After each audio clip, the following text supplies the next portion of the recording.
Iya, kebetulan dulu saya agama Ya. Muslim, namun saat ini melihat kerusakan agama Muslim, Abang. Berarti orang ini murtad Seperti ya, itu. keluar dari Oke, Islam. baik, baik, baik. Jadi sekarang ini Anda ini masih Islam atau bagaimana? Sudah keluar ya, Sudah karena keluar banyak ya. sekali kerusakan Catat di sudah agama keluar. Islam. Tetapi sekarang beda lagi ya, ikhwan. Bapak, saya mau tanya dulu, Tuhanmu itu siapa? Ya, Tuhanku, Tuhanmu sama, yaitu Allah Dia Subhanahu wa mengaku taala. Tuhannya Allah. Allah Apa Subhanahu wa bukan taala. agama Islam. Allah Subhanahu wa taala mengutus siapa? Mengutus Imam Al-Mahdi saat ini sebagai pemimpin. Assalamualaikum warahmatullahi wabarakatuh. Orang ini adalah salah satu dari sekian banyak pengikut ajaran baru ya Alhamdulillah. Ini bahaya. Kita akan bongkar semuanya. Please tonton dan simak sampai akhir karena ini akan berkaitan dengan pemahaman-pemahaman yang seperti Islam, namun sejatinya bukan dari ajaran Islam. Alhamdulillah, insya Allah kami akan bongkar dengan segudang fakta dan yang mencengangkan lagi di sini. Pengikutnya ini sudah tersebar dari Iran, Indonesia, Malaysia, Pakistan, bahkan sampai Afghanistan, Amerika Serikat, dan Australia.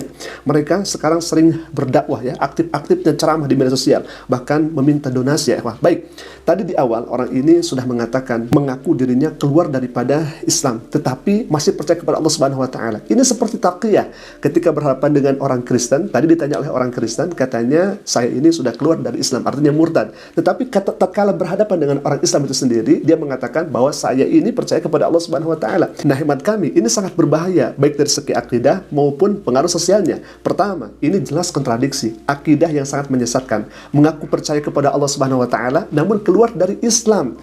Ini merupakan pernyataan yang sangat bertentangan secara fundamental. Dalam Islam, keimanan kepada Allah Subhanahu wa taala itu harus disertai dengan keimanan kepada kitab-kitab Allah sebagai petunjuk hidup manusia. Tetapi orang ini di satu sisi dia percaya kepada Allah, tapi di sisi lain dia bukan seorang muslim. Nauzubillah min dzalik. Alhamdulillah, sahabat Tasik Ngaji, di sini kita akan sampaikan fakta-fakta yang menarik dan harus menjadi waspada juga, dan semoga pemerintah serius menanggapi hal yang semacam ini. Karena apa? Di Malaysia sudah menyatakan bahwa ajaran ini merupakan ajaran yang sangat menyimpang. Malaysia, ajaran Ahmadi, agama damai dan cahaya, sesat dan melanggar syariat.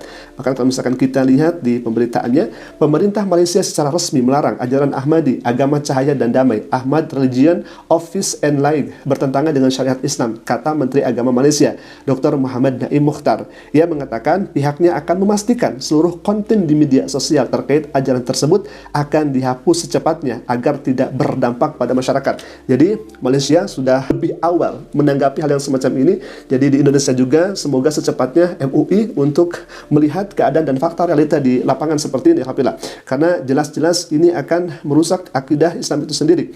Nah, alhamdulillah, kami akan menampilkan juga di sini ada salah satu pengikutnya dari Malaysia. Ini sangat berbahaya ya, ikhwah. Sangat-sangat berbahaya. Maka dari itu, share seluas-luasnya agar masyarakat Indonesia tahu, wabil khususnya anak-anak kita, keluarga kita, keturunan kita, supaya kita waspada terhadap ajaran yang semacam ini. Baik ya ikhwah, kita akan melihat ini salah satu pengikutnya. Dan tadi di awal ada anak atau remaja ini membawa tupul ya, semacam itu, di atasnya ada simbol seperti itu. Dan di sini juga sama. Jadi salah satu simbolnya itu bergambar ya segitiga gitu ya. Kemudian di sini juga sama, di atasnya ada segitiga. Baik, kita akan dengarkan secara baik-baik. Kemudian kita akan menyimpulkan ya, wah, bagaimana ajarannya atau kegiatannya, pembelajarannya dan lain sebagainya. Ini hemat kami sangat di luar nalar alhamdulillah. Dan ini sudah merebak di Indonesia. Baik, kita akan lihat bagaimana isi pedulinya. Silakan. Saya mengatakan solat 5 waktu dalam syariat baru yang dibawa oleh Imam Al-Mahdi, syariat baru, solat 5 waktu secara fizikal yang anda buat, ambil wuduk, kemudian takbiratul ikram, rokok, sujud, solat seperti ini dibatalkan. Dibatalkan, Dia tukar dengan kaedah solat lain, kaedah lain yang kami buat dalam syariat baru. Kerana Imam Al-Mahdi dijanjikan membawa syariat baru. Ya, Imam Mahdi membawa syariat, hukum hakam yang baru, ritual yang baru, kaedah ibadah yang baru. Ini yang dijanjikan dalam hadis-hadis. Dan ini yang sedang berlaku. Imam Mahdi membawa syariat baru yang membatalkan syariat lama. Ya, ada yang kekal, ada yang dibatalkan. Contoh, bab solat, kalau anda nak solat, anda nak menghadap kiblah mana? Kiblat dekat Saudi, bangunan di Saudi itu yang anda anggap Kaabah, itu telah dibuktikan itu bukan Kaabah. Kaabah sebenar ada di Petra, Jordan, bukan di Saudi. Mereka dah pindahkan. Dan di akhir zaman Imam Mahdi membawa perjanjian baru dan syariat baru. Inilah yang sedang kami bawakan dalam risalah dakwah ini. Dan mana syariat ini adalah syariat yang berteraskan kepada roh. Dia tidak lagi sabit dari segi ibadah fizikal. Mana solat 5 waktu itu dibatalkan. Apatah lagi kiblat pun sudah lagi tidak ada. Kiblat adalah imam pada zaman kita. Dialah kiblat, dialah ketaatan. Tujuan ketaatan kita pada hujah utusan Tuhan. Lantikan Allah. Inilah syariat sebenar yang dibawa oleh semua para nabi dan rasul. Tapi ulama telah selewengkan dengan cara yang salah. Fitnah ulama.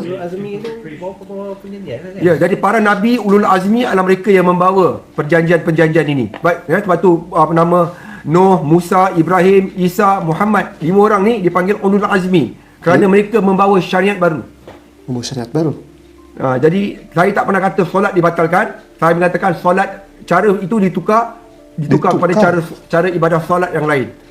Sama juga Nabi mengubah kiblat. Dulu kiblat menghadap ke Baitul Maqdis. Nabi ubah kiblat pada bangunan Kaabah di Petra. Yang sebenarlah. Jadi sekarang Imam Mahdi datang, Imam Mahdi batalkan cara solat lama, tukar kepada cara solat yang baru. Nauzubillah.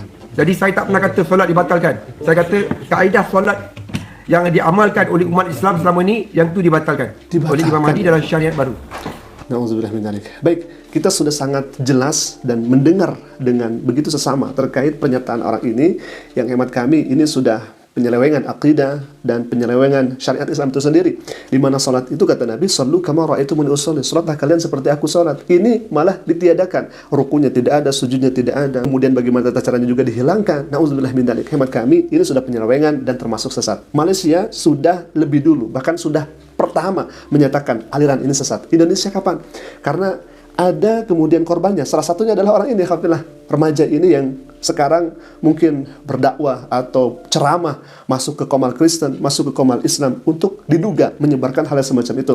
Dan di topinya tadi kan sudah kita ketahui bersama, simbolnya sama dengan orang ini. Diduga memang itu sama, alhamdulillah. Dan ini merupakan ajaran-ajaran yang menyimpang hemat kami. Nah, alhamdulillah, ada juga penyimpangannya yang menurut pandangan mayoritas ulama muslim tentunya ini juga sangat-sangat parah begitu ya. Yang pertama, orang ini klaim kemahdian diri. Jadi orang ini mengaku dirinya sebagai penerus dari banyak figur keagamaan besar seperti Nabi Muhammad SAW, Isa, kemudian Ahmed Al-Hasan, Imam Mahdi pertama kata mereka. Klaim seperti ini bertolak belakang dengan akidah Islam secara umum yang menegaskan bahwa Nabi Muhammad SAW itu adalah Nabi terakhir, Khatamun Nabiyyin, dan Imam Mahdi belum muncul secara literal hingga saat ini. Yang kedua, membentuk agama baru. Gerakan ini adalah agama baru, bahkan dengan pemahaman-pemahaman kitab suci baru. Salah satu di antaranya kitab The Goal of the Wise, Saying of Imam Ahmad Al-Hasan. Dan selanjutnya orang ini mendefinisikan dirinya sebagai satu-satunya pemimpin spiritual global, mengklaim otoritas tunggal atas seluruh umat beragama, termasuk klaim sebagai penerus spiritual dari agama-agama besar seperti Islam, Kristen, dan lain sebagainya. Maka kenapa hal ini dipandang berbahaya? Yang pertama, kitab sucinya juga sudah beda, kemudian menghilangkan syariat Islam itu sendiri, sholat dihilangkan, hanya ada cuman dalam hati saja, jadi niat dalam hati saja. Yang paling parahnya lagi, ada kemudian memperbolehkan LGB dan lain sebagainya. Nauzubillah min dzalik. Alhamdulillah, mungkin itu dulu video yang saya sampaikan, semoga bermanfaat dan semoga menjadi iktibar, semoga menjadi kehati-hatian juga kita ke depannya, dan tentunya kita berdoa kepada Allah Subhanahu wa taala semoga kaum muslimin dan muslimat diteguhkan oleh Allah Subhanahu wa taala keimanan dan keislamannya. Amin ya Allah ya rabbal alamin. Alhamdulillah, sahabat Asik Ngaji, mungkin itu dulu video yang bisa kami sampaikan. Semoga besar manfaatnya dan semoga kita menjadi hati-hati waspada ke depannya. Aku qouli hadza, jika bermanfaat silakan klik tombol subscribe-nya dan jangan lupa tekan juga notifikasinya agar setiap kami upload video baru, insya Allah akan menjadi pengetahuan untuk kita semua. Aku qouli hadza. Assalamualaikum warahmatullahi wabarakatuh.